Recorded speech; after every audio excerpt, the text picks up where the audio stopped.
সোমবার রানীর দিক হয়ে আনিশাকে জব্দ করার প্ল্যান করলো পিঙ্কি বৌদি। হ্যাঁ বন্ধুরা, এটা দেখতে পাবো আমরা তোমাদের রানী সিরিয়ালের আজকের পর্বে। বিস্তারিত জানতে সঙ্গে থাকুন আর ভিডিওটা লাইক দিয়ে শেষ পর্যন্ত দেখতে থাকুন। গল্পের শুরুতে আমরা দেখতে পাবো যে পিঙ্কি বৌদি খুব ভালোভাবে জেনে গেছে যে রানী বেঁচে আছে আর সম্পার ছদ্মবেশ নিয়ে এই সেনগুপ্ত বাড়িতে রয়েছে রানী। পিঙ্কি বৌদি রানীকে বলে, আচ্ছা সম্পাদ, তুমি তো দুর্জয়ের নার্সিংহোমটাও ভালোভাবে চিনে গেছো আর দুনির স্কুলটাও চিনে গেছো, তুমি কিন্তু খুব মডার্ন। তারপরে কিন্তু রানী মনে মনে ভাবতে থাকে, পিঙ্কি বৌদি আমাকে নিয়ে আবার কেন পড়লো? তাহলে কি পিঙ্কি বৌদি আমাকে সন্দেহ করতে থাকে? তখন কিন্তু পিঙ্কি বৌদি মনে মনে ভাবতে থাকে, রানী আমাকে জানতেই হবে তুমি কেন এরকম ছদ্মবেশ হয়ে সেনগুপ্ত বাড়িতে রয়েছো। তুমি বেঁচে আছো কিন্তু সবার সামনে তুমি কেন আসতে চাইছো না? তারপরে কিন্তু ইতিমধ্যে চলে এসেছে যেখানে ডাক্তারি করতে গিয়েছিল সেখানেরই একটা গ্রাম পঞ্চায়েত কয়টা লোককে নিয়ে চলে এসেছে আর বলেছে যে আপনার বাড়ির ছোট বৌমাকে সাথে আমরা দেখা করতে যাই। তখন জেঠুমণি বলে, কি বলছেনটা কি? আমাদের বাড়ির ছোট বৌমা কয়েক মাস আগে কিন্তু মারা গিয়েছে। তখন কিন্তু লোকটা বলে, আরে না না, আপনি ভুল বলছেন, কালকে তো উনি গিয়েছিলেন আমাদের ওখানে চেক আপ করতে। উনি খুবই ভালো একজন ডাক্তার, কত তাড়াতাড়ি আর কত সহজেই খুব বাচ্চা থেকে বুড়ো সবাইকে খুব সুন্দরভাবে দেখে দিল। এটা কিন্তু শুনে বাড়ির সবাই কিন্তু অবাক হয়ে থাকে। আর দুর্জয় বলে, আপনি কি বলছেন আর কি? তারপরে কিন্তু লোকটা বলে, হ্যাঁ আমার কাছে ওনার ফটো আছে, প্রমাণ আছে। তখন দুর্জয় বলে, কই দেখি।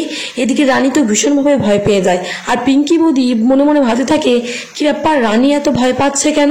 তাহলে রানী আবার কি করলো? তারপরে কিন্তু দুর্জয়কে ফটোটা দেখায়, সেখানে রানীর ফটোটা, কিন্তু মুখে মাস্ক লাগানো রয়েছে। দুর্জয় মনে মনে ভাবতে থাকে, হ্যাঁ তো রানীর মতনই, কিন্তু মুখে মাস্ক লাগানো রয়েছে। দূর থেকে ফটোটা তোলা হয়েছে, ঠিক স্পষ্টভাবে বুঝতেও পারছি না। তারপরে বাড়ির সকলে কিন্তু ফটোটা দেখে, কিন্তু যেহেতু মুখে মাস্ক লাগানো রয়েছে সেহেতু কিন্তু কেউ বুঝতে পারছে না, রানীকে দেখে চিনতে পারছে না। তারপরেই কিন্তু রিতম আসে। রিতম বলে, না না, এটা রানী হতেই পারে না। তারপরেই কিন্তু শুক্লা বলে, না, আপনাদের বোধহয় কোথাও ভুল হচ্ছে, এটা আমাদের বাড়ির বৌমা নয়। তখন সেই লোকটা বলে, নিশ্চয়ই আমারই তাহলে কোথায় ভুল, কিন্তু কোথায় গেল ওই ডাক্তার ম্যাডামটা বলুন তো? খুব ভালো ডাক্তার, খুব ভালোভাবে চিকিৎসা করলেন, গ্রামের অনেক লোক এখনো অসুস্থ আর তারা কিন্তু তাকে চায়, কিন্তু ওই ডাক্তারটার নাম বলেছিল ডক্টর অনামিকা সেন। তখন শুক্লা বলে, তাহলে তো কোনো সন্দেহই নেই, ওই অনামিকা সেন বলে আমরা কিন্তু কাউকেই চিনি না, আর আমাদের বাড়ির ছোট বৌমা ও অনেক আগেই কিন্তু চলে গেছে। তখন দুর্জয় বলে, মনে মনে ভাবতে থাকে, যে করে হোক এই অনামিকা সেনের সাথে যোগাযোগ করতে হবে। এই অনামিকা সেন হুবহু তো রানীর মতনই দেখতে। দুর্জয় বলে, আচ্ছা দাঁড়ান তো একটু, এই অনামিকা সেনের সাথে কোনো রকম যোগাযোগের কোনো ব্যবস্থা আছে বা কিভাবে যোগাযোগ করা যায়? তখন সেই লোকটা বলে, হ্যাঁ আছে তো, ওনার ফোন নাম্বার আছে, কিন্তু আমরা সকাল থেকে ট্রাই করছি ওই ফোন নাম্বারটা দিয়ে, কিন্তু আমরা পাচ্ছি না। মনে মনে ভীষণভাবে ভয় পেয়ে যায় আর বলে, এবারে তো আমি পুরো ধরা পড়ে গেলাম, এবারে আমার আর কোনো নিস্তার নেই, ফোনটাও তো আমার এখন সুইচ অফ খোলা আছে, সুইচ অফ করা নেই। তারপরে কিন্তু রানী রিতমকে ইশারা করে ডাকতে থাকে আর বলে যে ফোনটা তাড়াতাড়ি সুইচ অফ করো গা। তারপরে কিন্তু দুর্জয় সেই ফোন নম্বরটা নিয়ে ফোন করে, কিন্তু তারপরে দুর্জয় দেখে যে ফোনটা সুইচ স্টপ, মানে রিতম তার আগে কিন্তু ছাদে গিয়ে ফোনটা সুইচ স্টপ করে দিয়েছে। পিঙ্কি বৌদি কাউকে কোনো কথাই বলছে না, পিঙ্কি বৌদি চুপ করে রয়েছে, কারণ অন্য সময় হলে পিঙ্কি বৌদি তো রানীকে ফাঁসানোর জন্য একটা এগু হয়ে থাকে, কিন্তু পিঙ্কি বৌদি আর এবারে কোনো কিছুই বলছে না।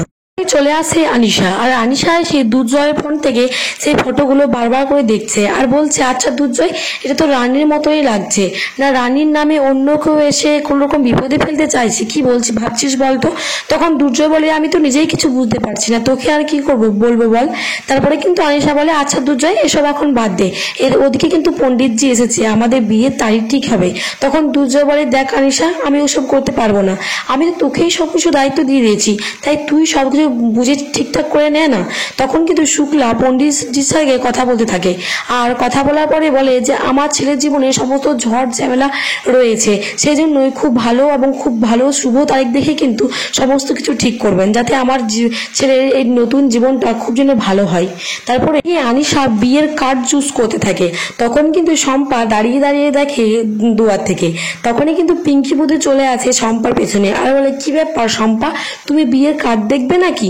তখন রানী তো মনে মনে বুঝেই গেছে যে পিঙ্কি বৌদি হয়তো বুঝেই গেছে যে আমি রানী, তাহলে পিঙ্কি বৌদি এখনো সবার সামনে কিছু বলছে না কেন? তারপরে কিন্তু পিঙ্কি বৌদি আনিশাকে বলে, কই দেখি দেখি আনিশা বিয়ের কার্ডগুলো। তখন আনিশা বলে, এই তো বড় বৌদি, তোমার তো এখন দেখা সাক্ষাৎই মেলে না, কি ব্যাপার তোমার? তখন পিঙ্কি বৌদি বলে, এই তো কদিন একটু ব্যস্ত ছিলাম সেই জন্য। কই দেখি দেখি। কিন্তু ওদের কিন্তু আনিশা মনে মনে ভাবতে থাকে যে রানী এখনো বেঁচে আছে, সেজন্য কিন্তু এই শম্পাকে দেখে আনিশা ভীষণভাবে সন্দেহ হয়, আর মনে মনে ভাবতে থাকে যে করে হোক এই শম্পার মুখটা আমাকে দেখতেই হবে। আনিশা শম্পাকে বলে, এই যে শম্পা এদিকে শোনো। তখন রানী বলে, এ বাবা আমাকে ডাকছে কেন?